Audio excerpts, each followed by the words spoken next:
So today's topic is Take On Me. How do we get into the problem gut hook, the introduction? How do you get people hooked in to join you? Just like in that music video that we just watched, how do we extend a hand out to our audience and draw them into our paper? And so I thought that was a good video to link up and reminiscent of that process of how we draw someone into our writing. And so we'll kick it over to Matt maybe to open us up about his thoughts on what makes a great introduction. Okay, thanks, Teresa. I should probably introduce myself because I didn't in the chat. So I'm Matt Mercury. I'm a professor at McMaster University in University of Toronto and University of Johannesburg, actually, as well. I come with a very unique position on this because I see things from a lot of different perspectives. I was a basic scientist before I was a health scientist. I'm now a philosopher, and I've had to write for all of those different audiences. And I also work as an editor-in-chief of a journal that gets a wide variety of different kinds of papers that come to it, everything from clinical trials to medical education to philosophical concepts in medicine. And there are some commonalities in all the writing. I mean, certainly for different audiences, you approach the problems ever so slightly different. Some fields like very long introductions with very, very elaborate literature reviews, and other fields want you to get right into it right away. They don't want you to spend a lot of time trying to draw people in. That's especially true in the clinical realm. 2 paragraphs is about all the introduction that you usually get. But today, I guess the real issue is in terms of how do you get people to want to keep reading. So I'm going to put on not my writer's hat first, I'm going to put on my editor's hat, right? Because papers mostly get rejected before they ever get sent for review. Why? Because very quickly, I don't care, right?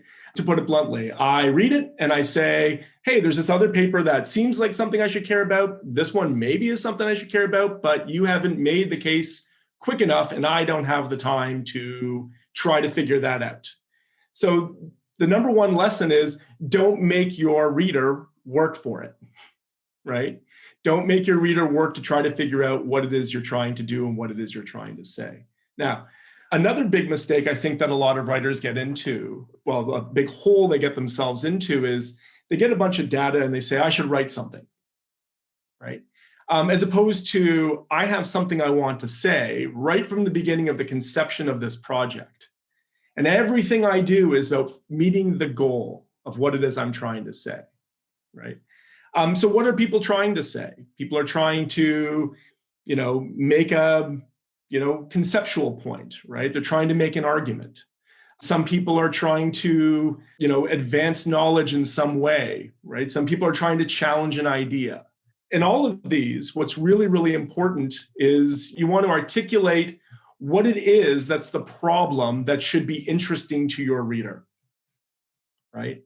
Is there a clinical problem? Is there a problem in education? Is there a problem about how we think about evidence?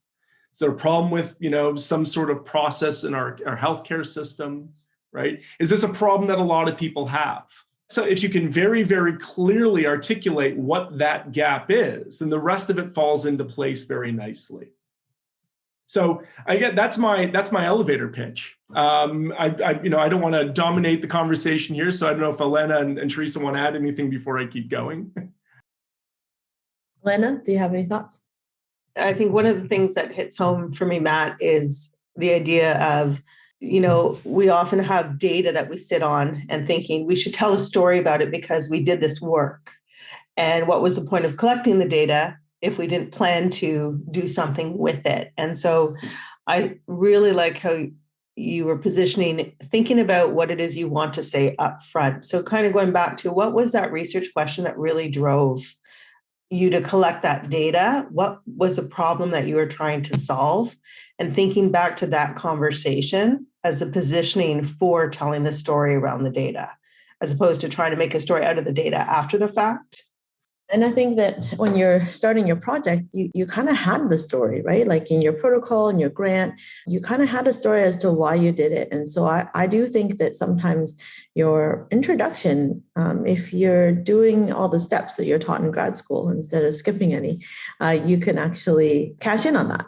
And so that prep work that you did to convince your thesis supervisor and your dissertation team that you were ready to roll with your study. Similarly here, the idea would be in those early notes of why you actually are going to do the study, whether that's the research ethics board, even proposal or your study protocol, you've written some notes down. And so go back to those notes. Don't try to do this cold, right? Like go back to what you were thinking when you first started, before you collected any of that data.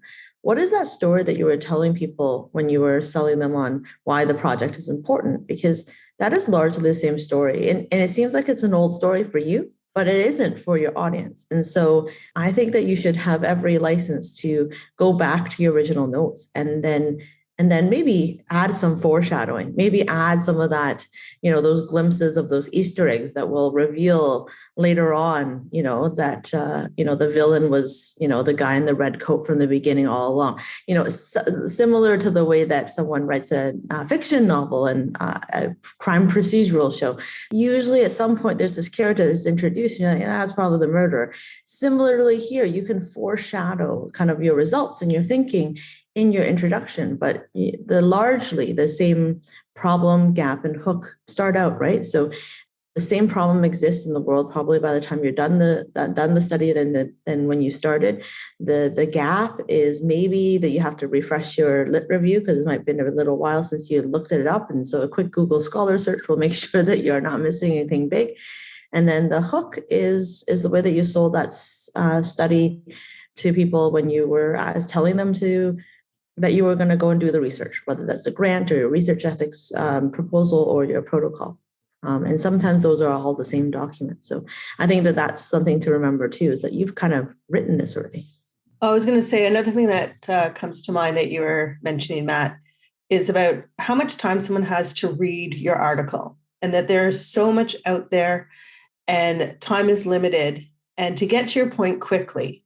And I often see this with a lot of student writing, that it will take sometimes 3 or 4 pages till they get to what the point is of the story. And by that point, I'm already lost in where they're at. And so being able to tell that story, that problem, gap, and hook concisely, very, very early on in the paper.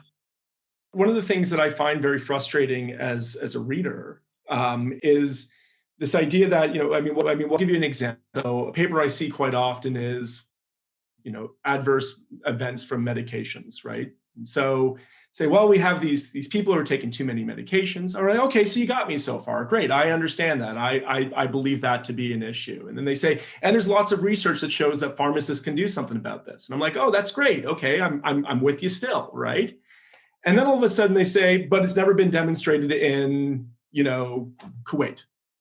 And it's like, oh, wait, okay, well, why is this a concern for me, right? Like, I'm not denying that it isn't a concern, but I want to see, pharmacies in Kuwait are a little bit different than other pharmacies in the region. They're different, why does all the research that's been done in this area not apply to your area, right? And so you've lost me all of a sudden, because now I'm bogged down with all of this, like, well, I know all about this. Now I want to read all the other literature on it. I don't want to read your paper anymore, because your paper looks like it's probably just a demonstration of things that have already been said. And it might not be. So there's a problem that happens. And I work with authors all the time on particularly that one. What is unique about your center, right? Why should I care about your center? And there might be a good reason. And if there's not, then you have to reevaluate, why did you do this in the first place? What are you trying to say? So that's one problem. The other problem people run into is they love to demonstrate everything they know in an introduction. Look at how good a researcher I am. I know so much. And they just start throwing all of these facts. And then the trouble is, no field is so secure in its knowledge that there's nothing debatable. And so now you've got me, the reader, seeing premises that or propositions that you've put forward. And I'm saying, okay, now I'm interested in this point, and I want to debate this point, right? And so you're undermining your entire argument by now sending me down a rabbit hole of all of these other issues to deal with.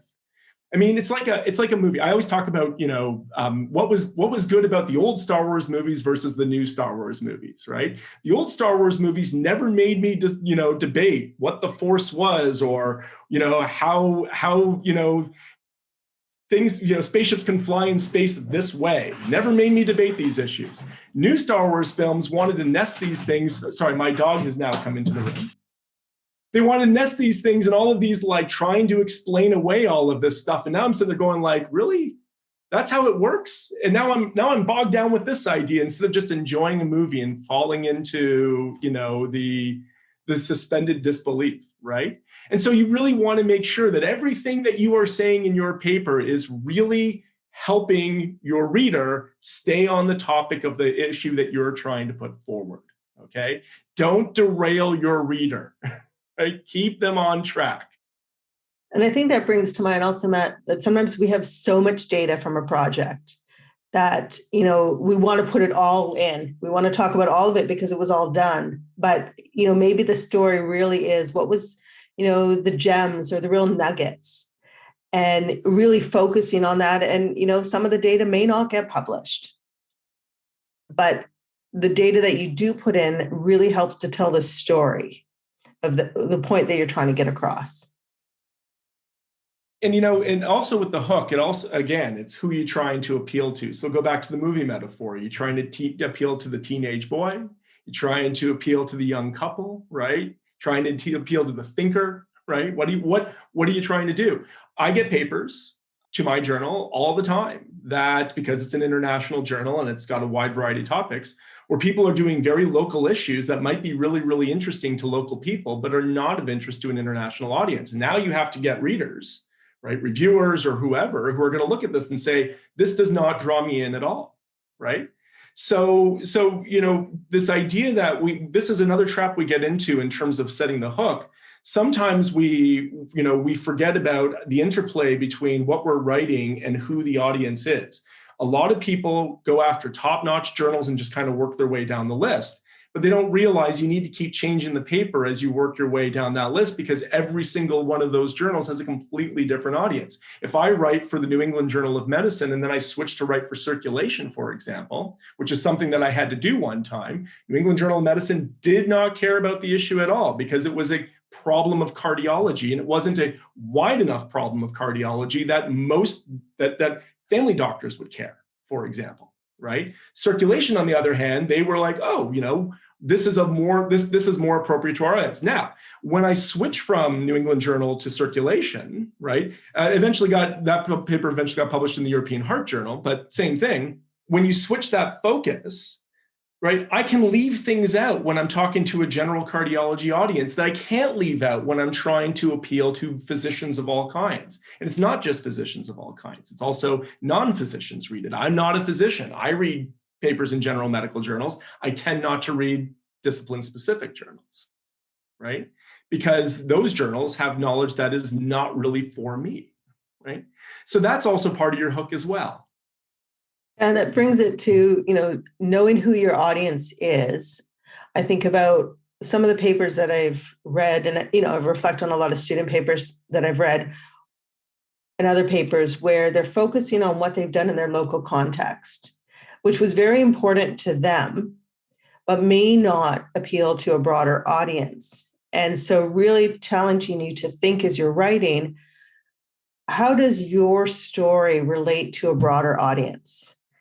Can you take the findings from yours and apply it more globally so that there's appeal across an audience that, we often deal with similar issues, and you may use your scenario as an example of the issue and how you work through to solve it, but bringing it back out to that broader problem that has more greater appeal.